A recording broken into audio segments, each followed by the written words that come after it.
La salle de 1000 places du Centre international de conférences de Bamako, CICB, a refusé du monde ce mardi 29 avril 2025.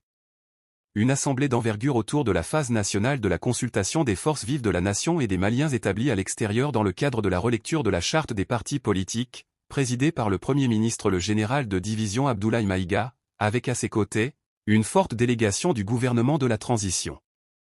La méthodologie de ces consultations consistait à former des groupes de travail autour de 3 axes, la réduction du nombre de partis politiques en appliquant des conditions restrictives de création et de financement, la relecture de la charte des partis politiques avec une réaffirmation du statut de chef de file de l'opposition, et le nomadisme politique en cours de mandat. À l'issue des concertations au niveau régional et national, des recommandations phares ont ressurgi, fruit des échanges empreints de cordialité entre les représentants des forces vives. Les recommandations générales. Thématique 1. Réduction du nombre de partis politiques.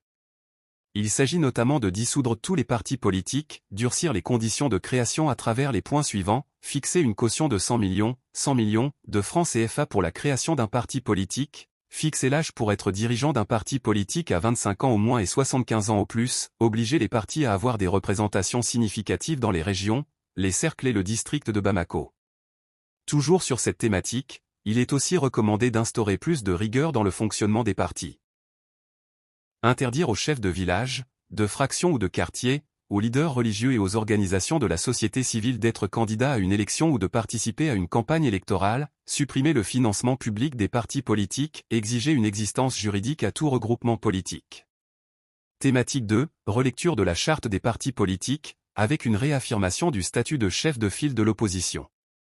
Il s'agit ici de supprimer le statut de chef de file de l'opposition, en relisant la loi numéro 2015-007 du 4 mars 2015 portant statut de l'opposition politique et son décret d'application, tout en maintenant le statut d'opposition politique dans la charte, estimer que le poste de chef de file n'est pas indispensable, orienter les ressources allouées à ce poste vers les projets de développement, faire l'audit des fonds déjà alloués.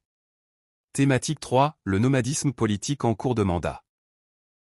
Il s'agit d'interdire le nomadisme politique, d'élargir l'article 106 de la Constitution à tous les élus et représentants de partis au poste nominatif, prendre toutes les dispositions pour une interdiction totale, appliquer des mesures disciplinaires contre tout parti qui accueille un élu nomade, telles que l'inéligibilité de tout candidat ou membre de ce parti.